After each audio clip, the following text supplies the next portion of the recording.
जी अस्सलाम वालेकुम दोस्तों, उम्मीद है कि आप लोग ठीक हैं, खैरियत से हैं। दोस्तों इस वक्त टीवी के सामने बैठना जो है ना वो मुश्किल हुआ है कि आप टीवी के सामने बैठकर जो देख रहे हैं ना। वैसे तो खैर कुछ चैनल्स जो मैं आप लोगों को बता रहा हूँ, कुछ चैनल तो बिल्कुल ही जो पता नहीं बुग़्ज़ नवाज में या मियाँ साहब की दुश्मनी में या पाकिस्तान की जमहूरियत की दुश्मनी में भी आप कह सकते हैं, पाकिस्तान की तरक्की की दुश्मनी भी आप कह सकते हैं कि बहुत ज़्यादा जो है ना वो आगे निकल गए हैं। मैं आपको एक बात बताऊं, अगर आप इस वक्त कुछ चैनल देखें ना तो इससे बड़ी और सहाफ़ती जो बददियानती वो क्या हो सकती है कि जो आज़ाद हैं, एक आज़ाद वो हैं जो पाकिस्तान तहरीक इंसाफ के इलेक्शन पर नहीं लड़ सके, जो उनकी जो पार्टी है वो जो इलेक्शन नहीं करवा सकी थी, रूल एंड रेगुलेशन को फॉलो नहीं कर सकी थी, तो उनको निशान से हाथ धोना पड़ा था। तो वो लोग आज़ाद कैंडिडेट थे, आज़ाद इलेक्शन लड़ा और साथ में उनको जो मुख्तलिफ निशानात मिले थे। एक वो लोग इंडिपेंडेंट है और एक ऐसे इंडिपेंडेंट है जो हमेशा इंडिपेंडेंट लड़ते हैं या फिर उनको जिस पार्टी के साथ उनकी नई टिकट मिलती है उनको, तो वो आज़ाद इलेक्शन लड़ते हैं। लेकिन मीडिया इस वक्त अगर देखा जाए तो मरकज़ में भी और ख़ास तौर पर जो पंजाब है उसमें जिस तरह करके पेश कर रहा है वो मेरे ख्याल में बड़ी सहाफ़ती बदयानती है। सहाफ़ती बदयानती इस तरह है कि पंजाब में वो इंडिपेंडेंट 137 दिखा रहे हैं और PMLN के 136 दिखा रहे हैं, PP के 10 दिखा रहे हैं। ये टोटल 3 जो फिक्र बता रहे हैं। और अगर देखा जाए तो ये इंडिपेंडेंट जो है 137, इसमें तकरीबन 35 के बराबर वो इंडिपेंडेंट हैं जिनका पाकिस्तान तहरीक इंसाफ से कोई ताल्लुक नहीं है। आगे जाके क्या होता है ये मुझे भी नहीं पता और आपको भी नहीं पता, लेकिन फिलहाल उनका किसी किस्म का पाकिस्तान तहरीक इंसाफ से ताल्लुक जो है वो नहीं है। लेकिन यहां पर ये दिखाया जा रहा है कि ये जो इंडिपेंडेंस की तादाद है वो PMLN की जो तादाद है MP उसके ज्यादा है। तो ये सहाफ़ती बदयानती है, इसको मेरे ख्याल में सोचना चाहिए। बड़े बड़े अदारे हैं जो ये खबरें चला रहे हैं और टीवी पर बैठे हुए बड़े बड़े एंकर है जिनके बड़े बड़े नाम हैं, जिन्होंने अपनी सारी जिंदगियां सहाफत में गुजारी हैं, लेकिन अब वो किसी पार्टी के तर्जमान ज्यादा लगते हैं और सहाफ़ी कम लगते हैं। तो अगर यहां पर वो बताएं, एक कॉलम नया खींचे कि इंडिपेंडेंट PTI या इंडिपेंडेंट इमरान खान और जस्ट इंडिपेंडेंट, तो फिर आपको ये तादाद जो है ना वो PMLN की तादाद जो है वो खुद ब खुद आपको अच्छी भी लगेगी, अट्रैक्टिव लगेगी कि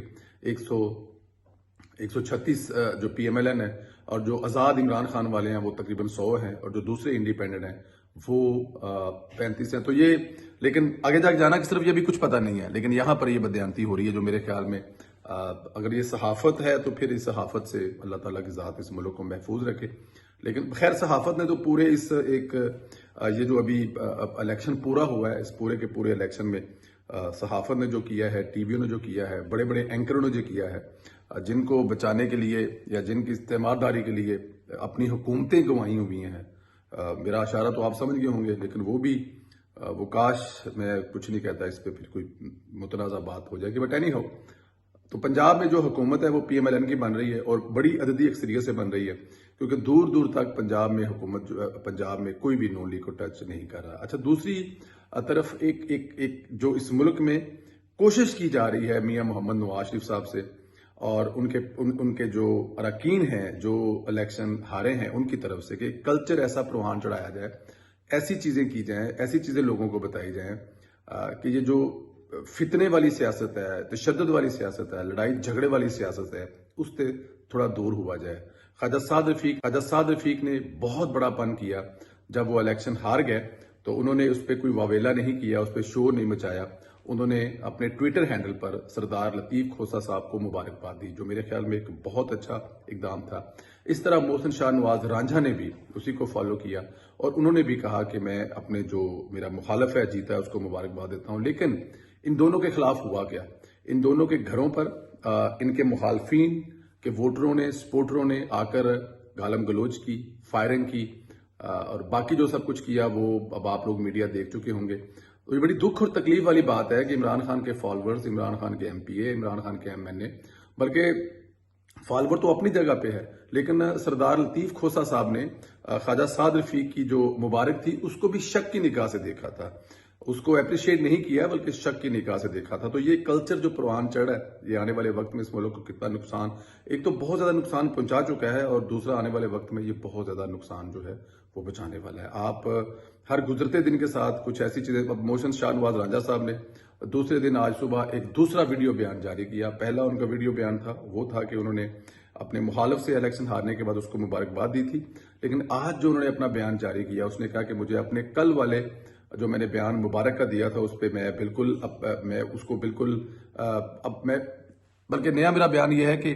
मुझे इनसे ऐसा बयान नहीं देना चाहिए था, इनको मुबारकबाद देनी नहीं चाहिए थी क्योंकि ये इस काबिल ही नहीं है। ये पंजाबी कहते हैं कि छितरा के काबिल ने। तो वो दोनों ने अपने अपने बयान, तो ख्वाजा साद रफीक ने भी बाद में कहा कि हम लोग फिर भी बदला नहीं लेंगे, जो हमारे घर पर या हमारे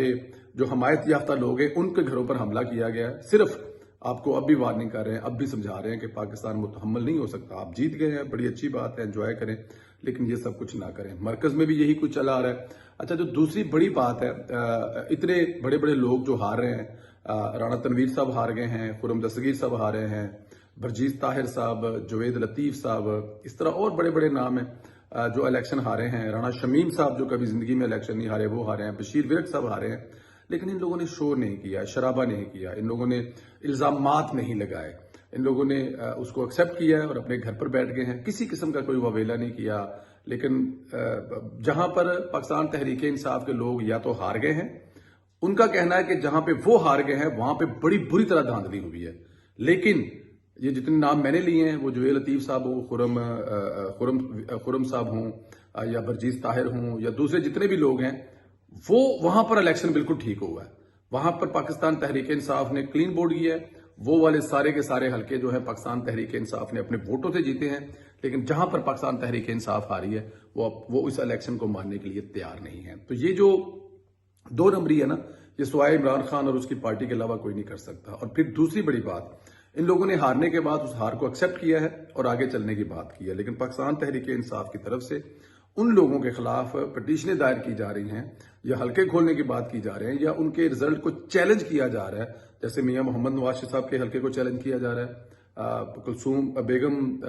मरियम नवाज साहबा के हल्के को चैलेंज किया जा रहा है, ख्वाजा आसिफ साहब के हल्के को चैलेंज किया जा रहा है। तो कहा यह जा रहा है कि वो 150 पटिशनें तैयार करके बैठे हैं, जितने पीएमएल ने सीटें जीती हैं सब के सब चैलेंज होंगी। तो यहां पर कौन सा सियासी माहौल जो है बन सकता है, यहां पर कहां से जमहूरियत आ सकती है? जब तक इमरान खान साहब और उनकी पार्टी है, मैं नहीं समझता कि इस मुल्क में जमहूरियत का कोई नाम लेवा होगा या जमहूरियत से कल से ये चीज चल आ रही है। जो हमारे भाई आर शहजाद है, जो उनकी वीडियो थी डीप फेक वाली, वो कहा जा रहा था कि ये कोई अच्छी चीज नहीं है, लेकिन एक बात आपको माननी पड़ेगी कि लोहा लोहे को काटता है। पाकिस्तान तहरीक इंसाफ को अगर आपने शिकस्त देनी है तो आपको उसी तरह सामने आना पड़ेगा जिस तरह उस दिन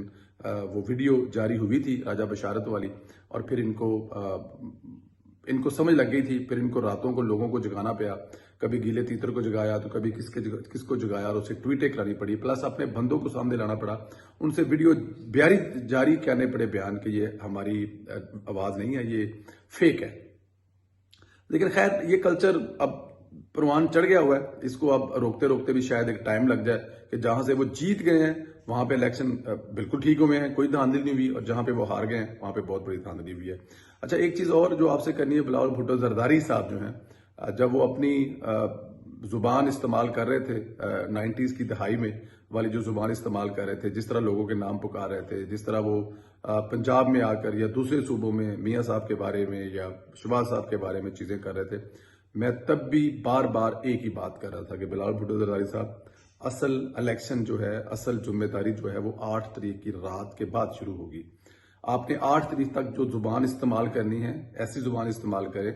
इस तरह से अपने सियासी मुखालफिन को पुकारें कि 9 तारीख को अगर आपको एक टेबल पर बैठना पड़े, जो कि आपने बैठना है, तो उस वक्त आपको शर्मिंदगी न उठानी पड़े। तो आज बिलावल भुट्टो जरदारी साहब ने अपने इंटरव्यू में कहा था कि आज नवाज शरीफ से हाथ मिलाना तो बहुत दूर की बात है, मैं उसकी तरफ देखूंगा भी नहीं। यही कहा था अभी रिसेंटली 7 दिन पहले अपने इंटरव्यू में, शायद अपने बेवकूफ वोटर को, अपने बेवकूफ जाले को ये बताने के लिए कि हम लोग नवाज शरीफ से